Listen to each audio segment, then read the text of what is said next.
Hallo maatjies, is julle terug vir nog 'n storie? Ek is so baie bly. Op julle merke, gereed, nou maar toe. Laat ons storietyd begin. Henny, die haas, se lente-avontuur. In 'n klein dorpie tussen berge en dale het die lente pas aangebreek. Die bome was versier met vars groen blare en blomme van elke kleur het in die tuine en weivelde geblom. Die soet geur van bloeisels het die lug gevul, saam met vrolike liedere van voëls wat terugkeer van die winter. Maar maatjies, in hierdie dorpie het 'n nuuskierige klein haasie met die naam Henny gewoon. Henny was mal daaroor om die wêreld om hom te verken en te leer.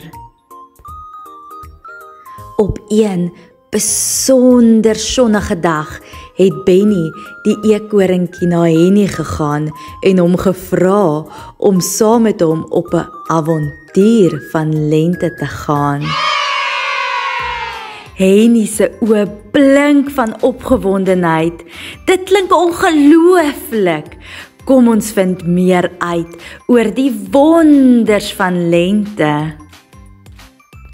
Die twee vriende het hul reis voortgesit en gou op 'n borrelende spruit afgekom. Daar het hulle vir Pieter die padda op die paddastoel sien sit.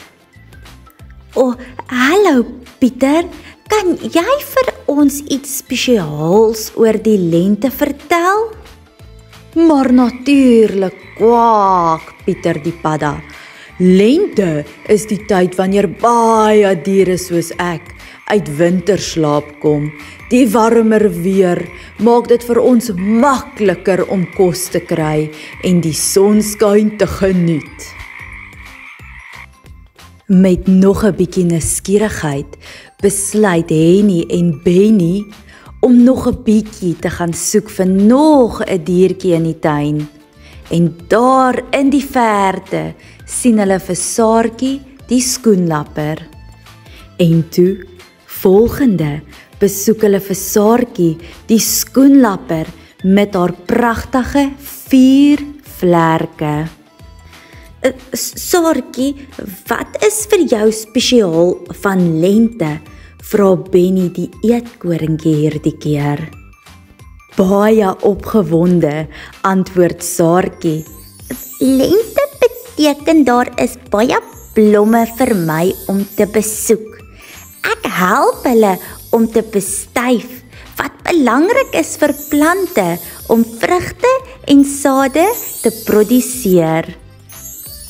En so maatjies, in die hartjie van die klein dorpie het die wonders van lente voortgegaan. Daardie aand het Benny en Henny in hul huisies geklim en gedroom oor hul volgende avonture. Fluit, fluit, ons storie is nou uit.